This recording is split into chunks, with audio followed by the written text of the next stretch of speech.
Boa noite, pessoal, tudo bem com vocês? Sou o Rafa do canal Concorda com o Rafa e temos escolhido a terceira temporada de Euforia. Ela tem uma nota boa geral no IMDb, 8.1 de 10. Então vamos falar da terceira temporada, que se passa 5 anos após a segunda temporada, que foi em 2020, que mostra a história da Rui, que ela está tentando levar a vida dela numa boa. Só que o grande problema é que lembra que a Rui estava devendo grana para a Laurie, por causa que a mãe da Rui tinha pego as drogas e jogado na privada? Pois é, ela voltou e fala que a Rui deve mais de 1 milhão para ela, só que o grande problema é que a Rui não tem como pagar isso e acaba virando mula. E lembra da Faye, aquela que era amiga do Fesco, que ela acabou ajudando o Fesco, que o namorado dela ia incriminar o Fesco? Pois é, ela também se torna uma das mulas para a Laurie. E aí a Rui vai trabalhando para eles. Enquanto isso, a gente vai vendo que uma misteriosa entrega que ela tem que fazer de fentanil acaba entregando para um tal cara chamado Alamo Brown. Quem é o Alamo Brown, pessoal? Ele é um cara que ele comanda todas as casas noturnas, né? Ou como dizem hoje em dia, os puteiros. E todas as garotas dele têm que trabalhar lá e elas se drogam e usam à vontade. Só que o grande problema é que uma dessas drogas acaba matando uma das mulheres dela. Com isso, ele não deixa a Rui ir embora e a Rui aproveita essa oportunidade que ela é feita de escravo faz anos com a Laurie e decide trabalhar para o Alamo Brown. Só que ele é uma pessoa muito desconfiada, principalmente pelo passado dele, onde que ele realmente gostou de um padrasto dele e a mãe dele foi pilantra, enganou esse padrasto, mandou limpar a casa inteira para ficar com a grana, achando que eles foram roubados. Então você já vê o nível que o cara é. Então ele é completamente desconfiado. E aí a gente vai vendo que lembra a Cass com o Nate, que eles tinham terminado por causa da peça, eles voltaram e decidiram se casar. Só que o grande problema é que o Nate é um bundão.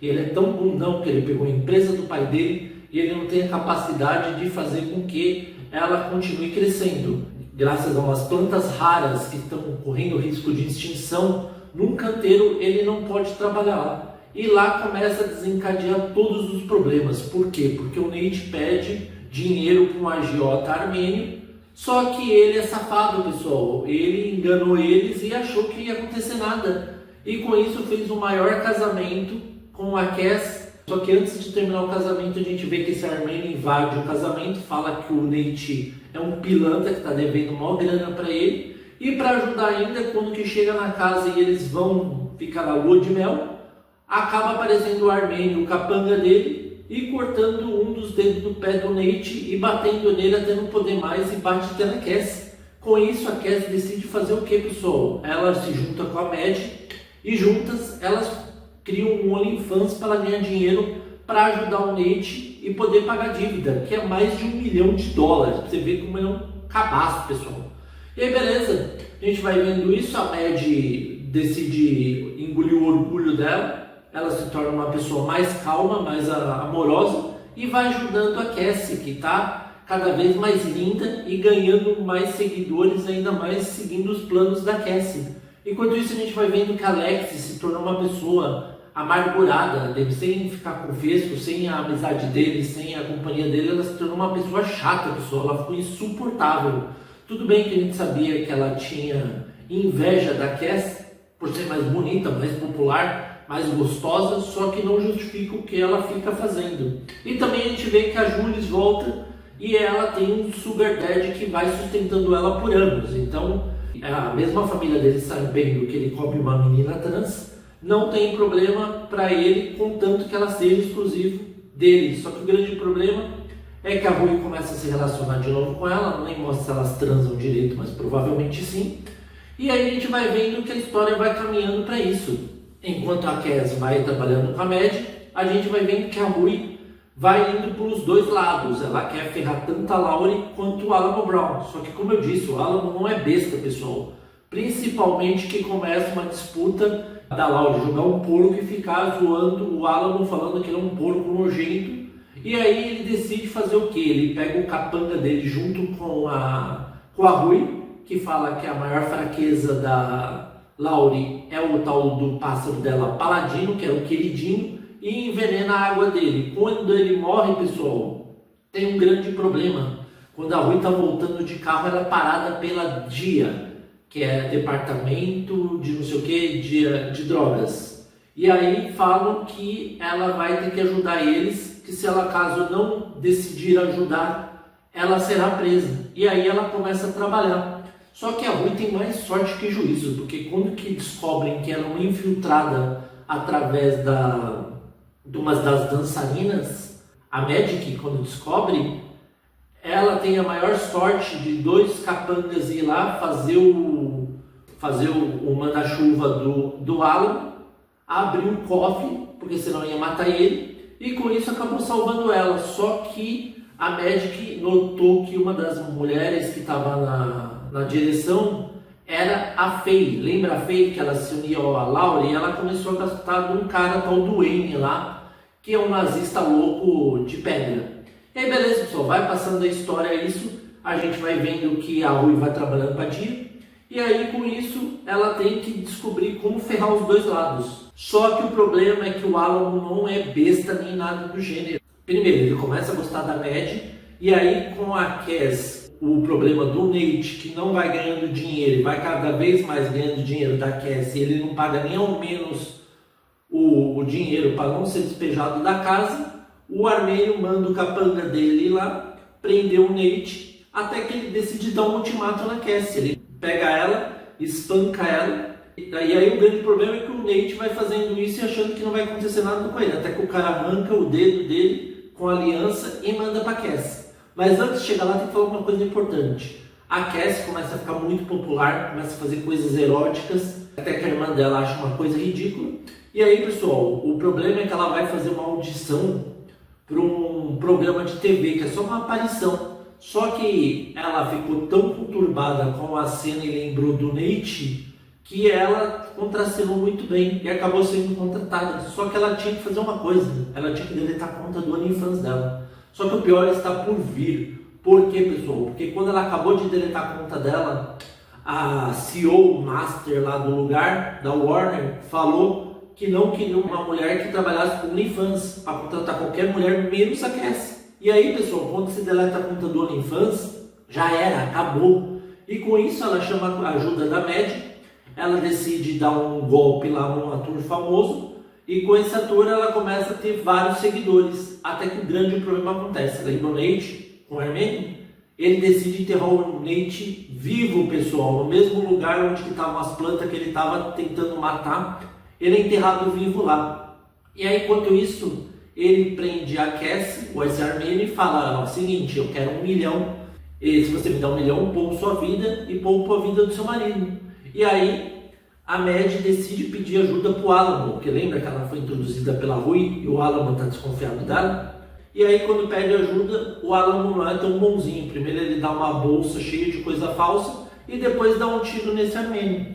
E aí, pessoal, aconteceu uma coisa inesperada. Lembra que o Nate foi enterrado vivo? Ele começou a bater no caixão, que ele estava amarrado os pés com aquelas algemas, e começou a bater. E começou a bater, até que ele atraiu um bicho inesperado. Lembra que tinha um buraquinho para ele respirar? Pois é, ele atraiu uma cascavel para dentro do caixão dele, pessoal. A cascavel foi lá e picou, parece que a língua dele ou a cara dele, onde ele acabou morrendo, só que ninguém sabia que ele morreu.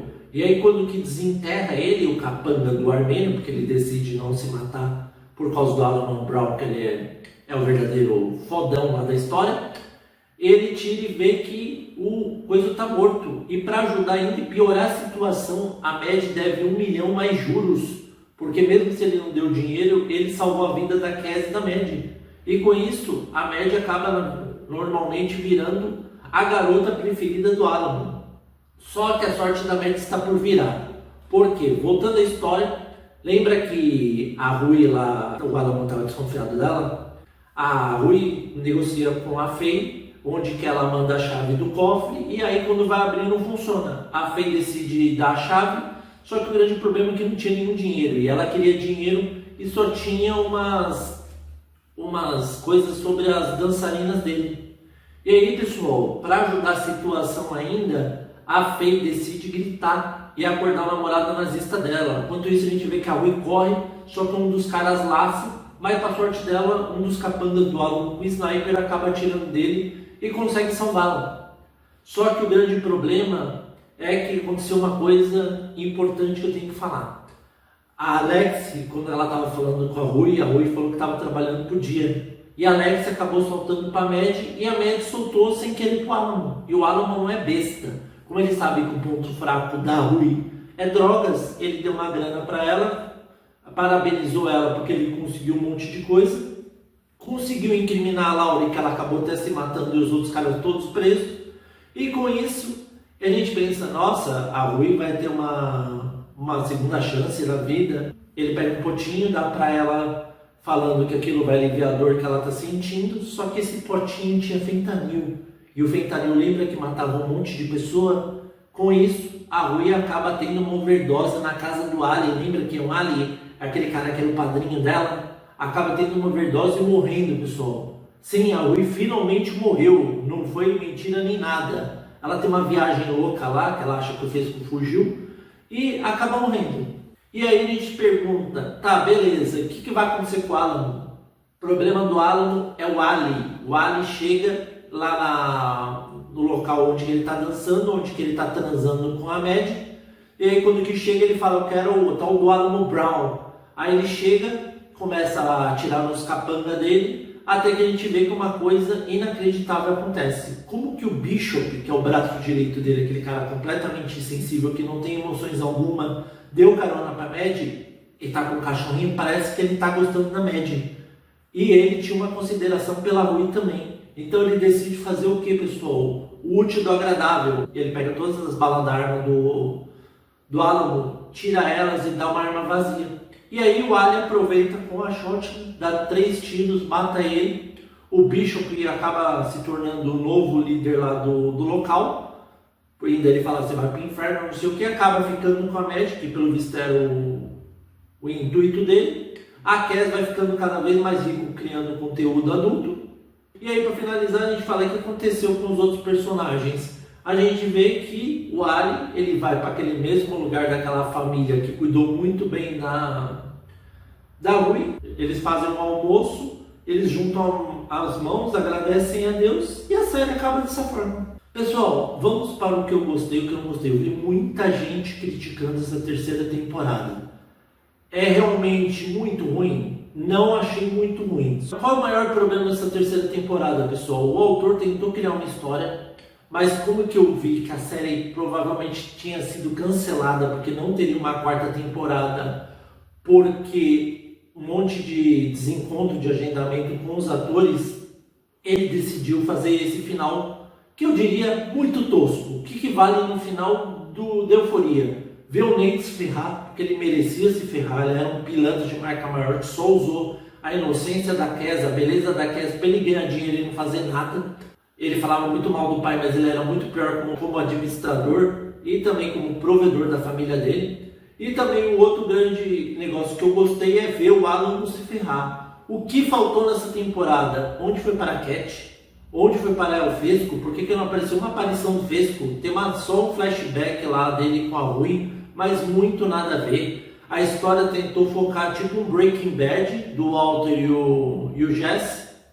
E aí viu que desandou tudo e decidiu colocar coisas eróticas. O Walter não sabia se a Rui ficava com a Jules, não ficava, se o Nate vivia ou não vivia, se a Cass vivia ou não vivia. Então foi uma verdadeira zona, pessoal. Tanto que eu acho das 3 temporadas a pior de todas, mesmo falando sobre essas duas situações, o Nate e o Alan morrendo, que eles mereciam morrer mesmo, pelos que eles fizeram com os outros personagens. Mas no geral, até que consegue literalmente ser mediano para bom. A nota na MDB é muito baixa dos últimos episódios, costuma ter 9, 8, tá com 6 e põe 7 a última temporada. Muita gente não gostou, principalmente porque o autor se aproveitou da beleza da Sidney e tirou proveito fazendo com que ela fizesse várias cenas eróticas, ainda mais do problema que teve lá, das polêmicas dela, né? Então ele se aproveitou disso e tirou proveito da situação. Mas a história, meio nada a ver, na minha opinião, a segunda temporada de Euforia é a melhor de todas, disparada, muito boa a história do Fesco com com o Nate, com a Cass, com os outros personagens, pra mim, podia até finalizar naquela segunda temporada. Ele merecia ter essa terceira, pessoal, completamente descartável. Mas como quiseram dinheiro, não tenho o que falar. Pelo menos terminou, né? Não vai ter mais outra temporada. Mas eu não sei o que está acontecendo com Hollywood. Parece que eles não estão sabendo terminar a série, pessoal. A gente viu isso no The Boys e a gente acabou de ver agora no Euphoria. Então, qual é o grande problema que está acontecendo com os roteiristas de séries? Eles não estão sabendo finalizar as séries que eles sustentaram. Mas devido a esses motivos, como eu disse, tem altos e baixos das temporadas, episódios sonolentos, essas coisas, eu dou uma nota 5 para a temporada, pessoal. E aí, vocês concordam ou não com o Rafa? Espero que vocês tenham gostado da análise. Novos inscritos, sejam bem-vindos, inscritos recorrentes, continuem firmes. Se você gostou, curta, concorda com o Rafa no Facebook. Muito obrigado a todos, até a próxima.